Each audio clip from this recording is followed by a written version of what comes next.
Hi there, everyone, and welcome to the Daily Gardener, and thank you for listening. I'm your host, Jennifer Ebling. It's January 7th.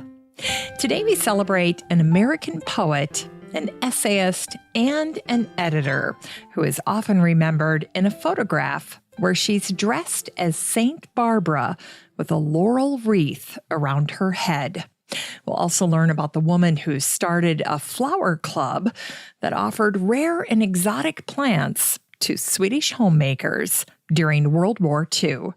We'll hear about enticing words used to describe the gorgeous plants in garden catalogs. They work so well on gardeners. And then we'll grow that garden library today with an old book by a stylist who loves to incorporate nature into her interior designs.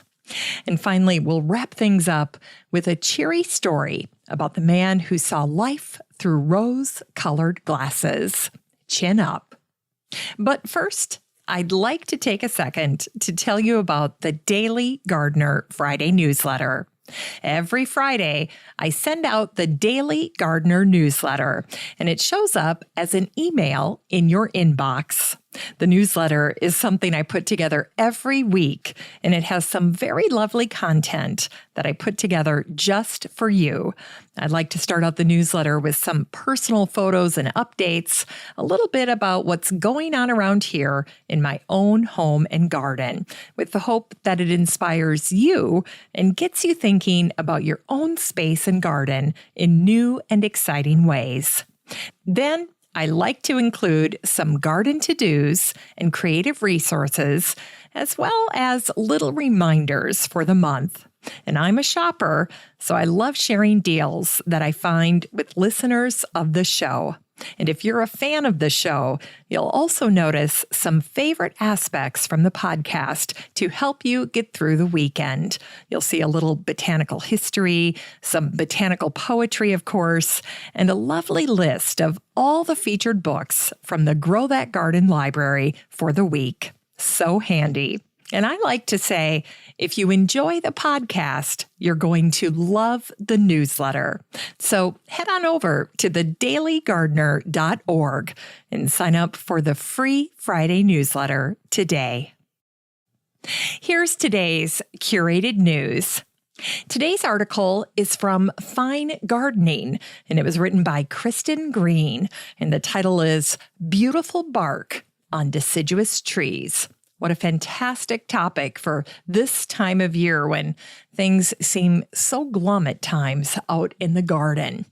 And you know, that is especially the case if you have not invested in trees on your property. So what Kristen tells us to do in this article is to consider adding textural trunks. And she offers examples of captivating trees that give you winter interest. I love this article by Kristen. She shares trees that work in many different zones, and the pictures that she shares are fantastic. They're absolutely inspiring. Now, if you'd like to check out this post in the Facebook group for the show, all you need to do is type in the word bark. Let your dog help you to remember that keyword. Type that in to the Facebook group for the show, the Daily Gardener Community.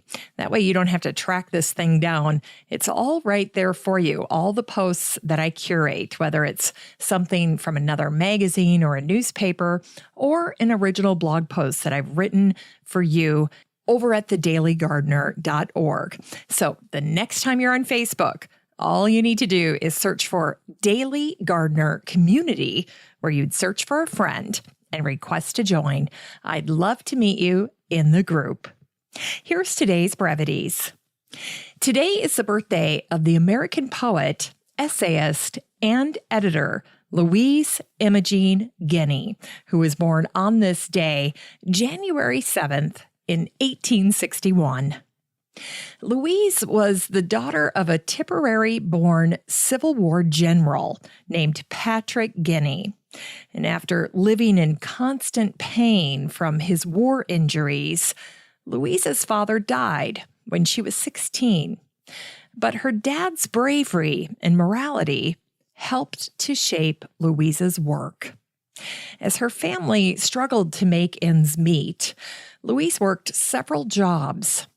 In 1894, she ended up working for her local post office in Auburndale, Massachusetts.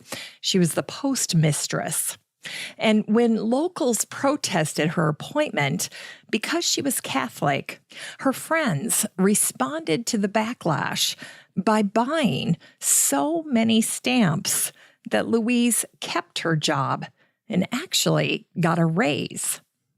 And I like to think of that little incident that Louise experienced when I read a poem that's often attributed to her, but actually its origins are uncertain. But the poem goes like this. The foolish fears of what may come, I cast them all away among the clover-scented grass, among the new-mown hay, among the hushing of the corn, where drowsing poppies nod. Ill thoughts can die, and good be born, out in the fields of God. During Louise's early life in Boston, she lived on Pinckney Street. And that street was a hub for creatives like Louisa May Alcott, Nathaniel Hawthorne, the Thoreau family, and the publisher Elizabeth Peabody. Imagine living there. Louise's work was featured in popular magazines like Harper's and the Atlantic Monthly. And as she matured in her adulthood, Louise fell in love with the history of England, and she made repeated trips there before permanently moving to the country in the early 1900s. In one of her beautiful pieces of correspondence, Louise was asked if her poem, A Song of the Lilac, could be set to music, and it was. It's got a charming verse that goes like this. And when by night the May wind blows, the lilac blooms apart, the memory of his first love is shaken on his heart. Today, if you search for Louise online, you'll see beautiful images of her dressed as Saint Barbara with a laurel wreath around her head. And in some photos, someone faintly penciled a halo above her head. And today is the birthday of the Swedish botanist and children's book author, Vivi LaurentTckholm. During World War II, Vivi started a flower club that offered rare and exotic plants to Swedish housewives. Vivi's club debuted several popular houseplants, including pothos and 2 types of plectranthus, green-leafed and variegated. And as Plectranthus australis grew in popularity, thanks to Vivi's flower club, it became known as Swedish Ivy.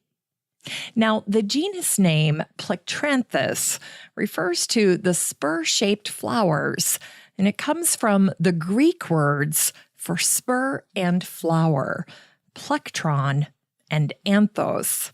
And if you've never seen a Swedish ivy flower, well, don't worry, because the little flowers aren't particularly showy, but it sure is a thrill to get your Swedish ivy to bloom.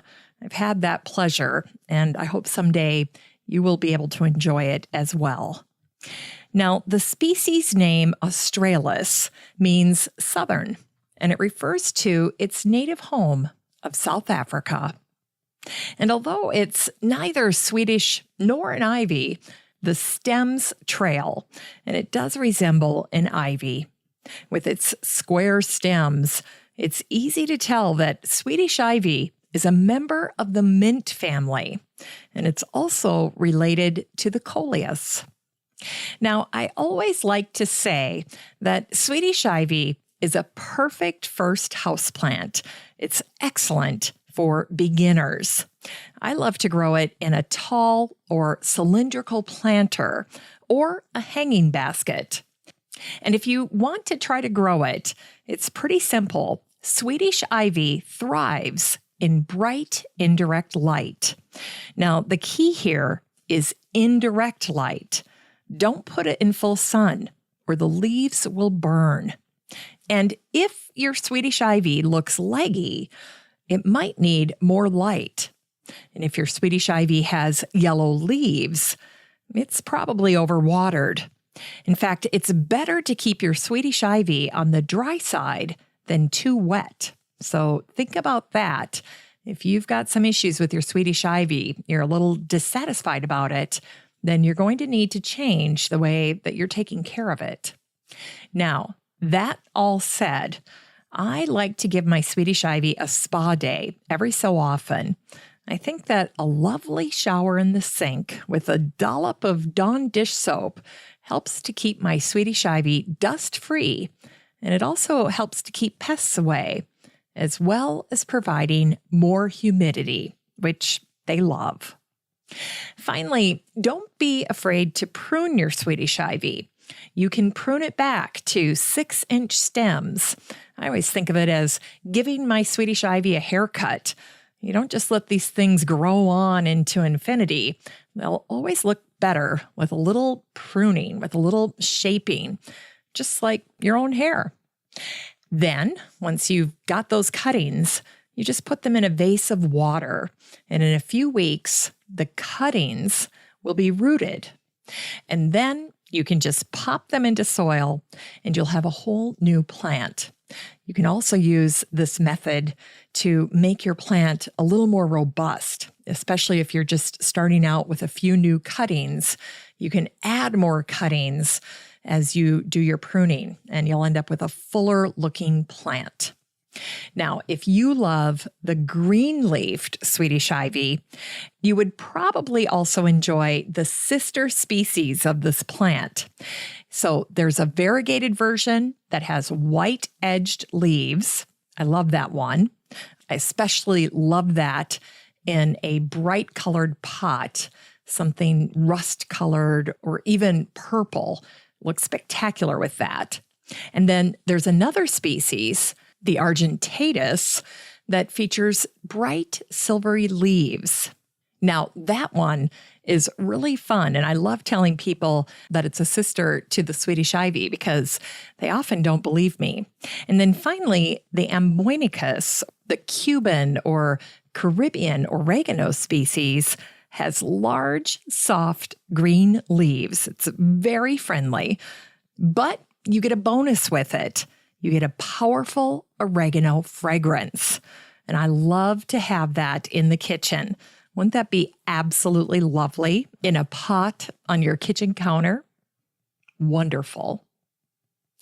In Unearthed Words, today's words are from Beth Chatto, the garden writer and gardener, from her book, Beth Chatto's Garden Notebook, one of my favorites, and it's from her chapter on January.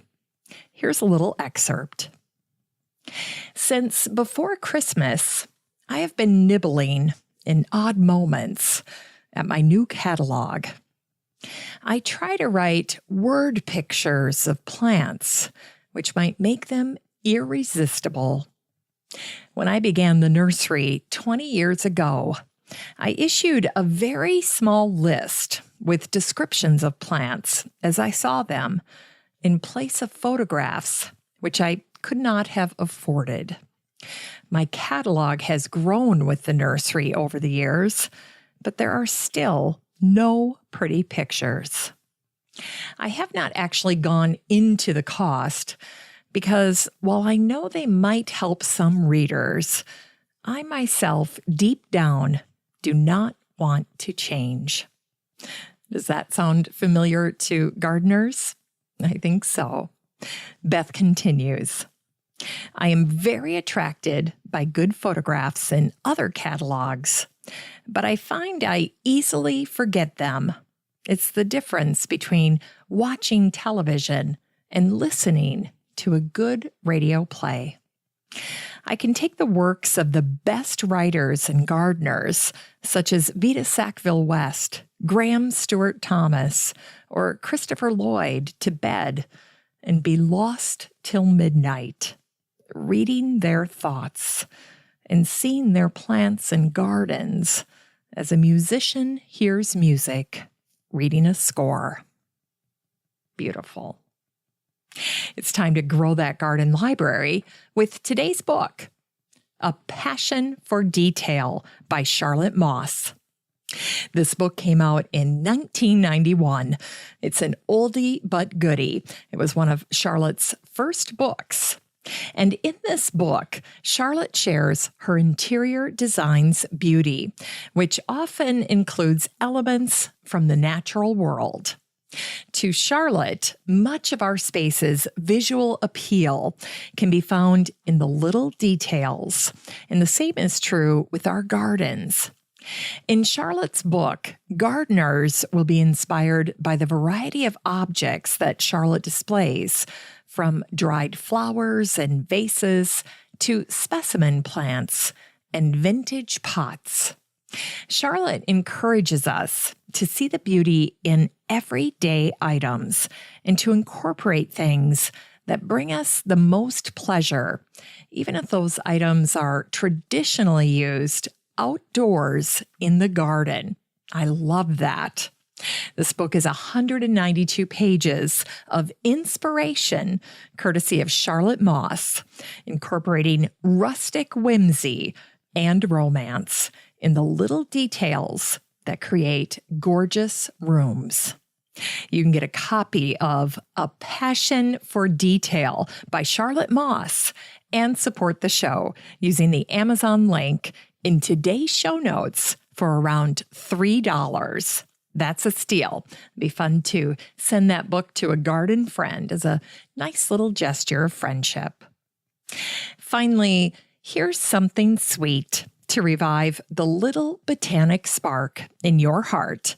It was on this day, January 7th, in 1927, that the American lyricist and columnist for the Atlanta Constitution, Frank Lebby Stanton, died. A son of the South, Frank was influenced by hymn writers like Isaac Watts and Charles Wesley. Extraordinarily popular during his lifetime, Frank's charming and straightforward verse evoked a feeling of nostalgia and sentiment. For instance, Frank wrote the words to the Tin Pan Alley hit song, Mighty Like a Rose. And among Frank's many famous verses is this one, so many creeds like the weeds in the sod, so many temples and only one God. And Frank's most famous four-lined verse is also a favorite of gardeners. It is inscribed on his Atlanta tombstone, and I've seen it written on many adorable garden signs. It says, "This world we're living in is mighty hard to beat. You get a thorn with every rose, but ain't the roses sweet?" Thanks for listening to The Daily Gardener, and remember, for a happy, healthy life, garden every day. The Daily Gardener is produced in lovely Wyoming, Minnesota with the help of Paige Mance, Brooke Bierbaum, Kiana Rayleigh, Maddie Doyle, Natalie Decker, and Eric Begay. You can find The Daily Gardener on all your favorite social media. You can follow the show on Instagram, and listeners always have a standing invitation to join the free Facebook group for the show. Just search for Daily Gardener Community the next time you're on Facebook and request to join. All the stories and books that are featured on the show can be found over at thedailygardener.org, thedailygardener.org. And while you're there, be sure to sign up for my free Friday newsletter. Last but not least, you can share your own gardener greetings on the show by emailing me at jennifer@thedailygardener.org. I'm your host, Jennifer Ebling, and as always, have a great day in the garden, and we'll see you tomorrow.